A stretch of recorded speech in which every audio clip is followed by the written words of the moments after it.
Hey, what's going on everyone? Here's my review of the Master Grade Zaku II 2.0, specifically the J variant, or the ground type, in the White Ogre custom colors.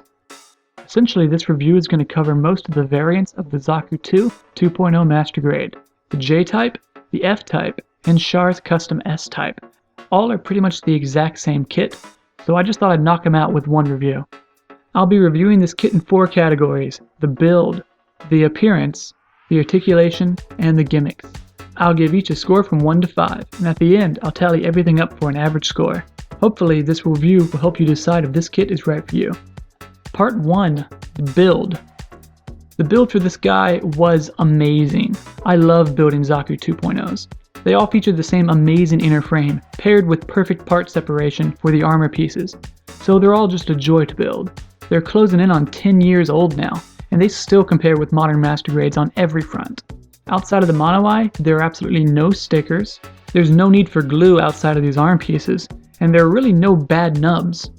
And finally, the instructions are laid out beautifully.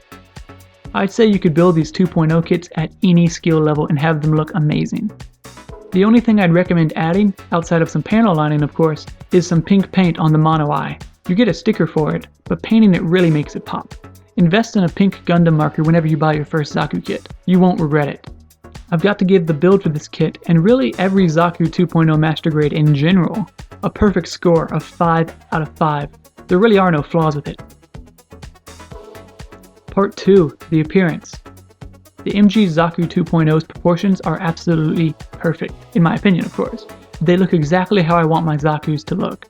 The high grades are always too bulky for me, and the real grades are too slender, but this guy strikes a perfect middle ground. The colors on this kit are great too. The contrast of that pure white with the dark black looks amazing. Actually, all of the Zaku 2.0s have great colors. The standard ones are the perfect shade of green, and the Char customs are the perfect pink.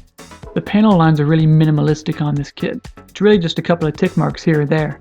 It seems Bandai went with a more anime-accurate design for these Zaku kits. For the decals, you get a standard selection of caution signs and some Xeon logos. They're kind of really all you need with this kit, so I'm happy with them. Of course, since I like my kits to be more anime accurate, I didn't really use any of them. On this white Zaku specifically though, you do get some big salamander looking stickers, but since I've never seen Igloo and don't really care to, I ignored them completely. Also make note that outside of the colors and some decals, the only differences between the F, J, and S type Zakus are in the thrusters on the back of the legs and in the backpack.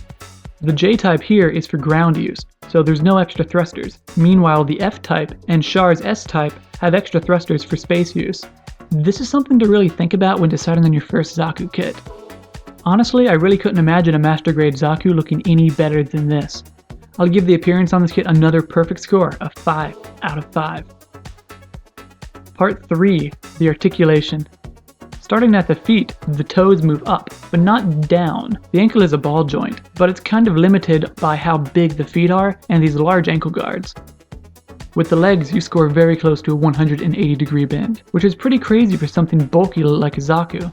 I think a lot of it has to do with using these springs for the tubes. They just allow for such great movement compared to a high grade where these tubes would be plastic.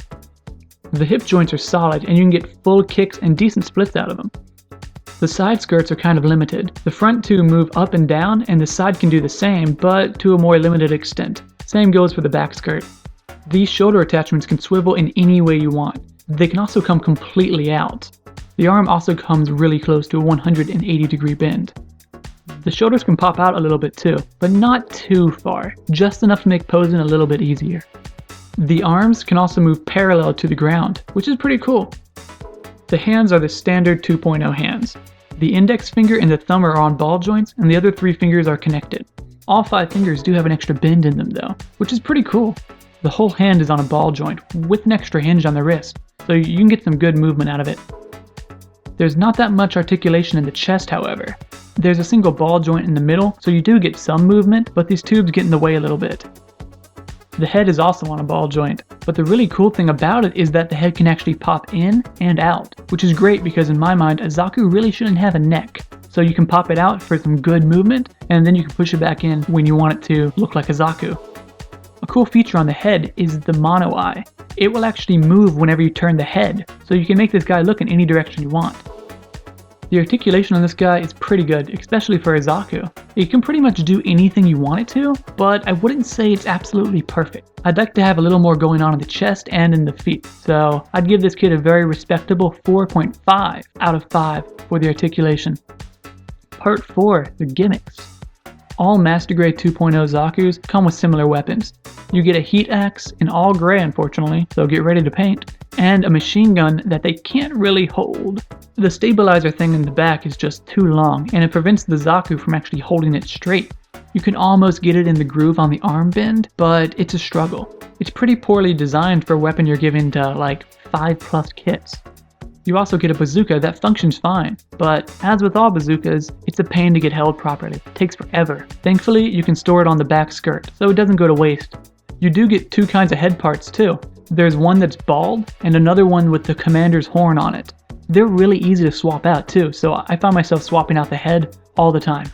You also get two different horns, one that's kind of anime looking and the other one that's more realistic. That's kind of it for the standard Zaku layout. Most Zaku 2.0s have an extra small runner with some extra weapons on it of some kind. This one specifically comes with a few grenades, or mines, or something that can attach to the side skirts. It looks fine, but it gets in the way of having the bazooka on the back. And since I don't know exactly what they are, I just Ziploc bagged them. Same goes for these ankle missile things. They don't fit quite right, and they end up just rattling around. So into the Ziploc bag they went. The gimmicks on this kit are nothing really to write home about. I'd say it's the only downside of this kit really, if you can call being just okay a downside.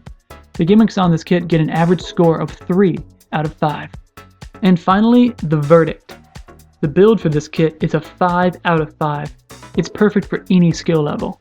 The appearance is another 5 out of 5. These 2.0s really nail how a Zaku should look. The articulation, a 4.5. You can do any pose you want them to, and they look great doing it. And lastly, the gimmicks. An okay score of 3 out of 5. The gimmicks are the only real negatives, if you can even call them that. Tallying all that up and dividing, you get an average score of 4.375.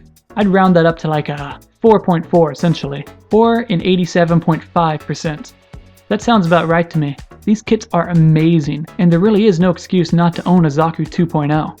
I've personally got I think 4 or 5 at this point, so I love these kits, and I could totally see myself buying a few more and making a few customs with them. They're all around great kits, and definitely something you should pick up if you haven't already. Okay, thanks for watching.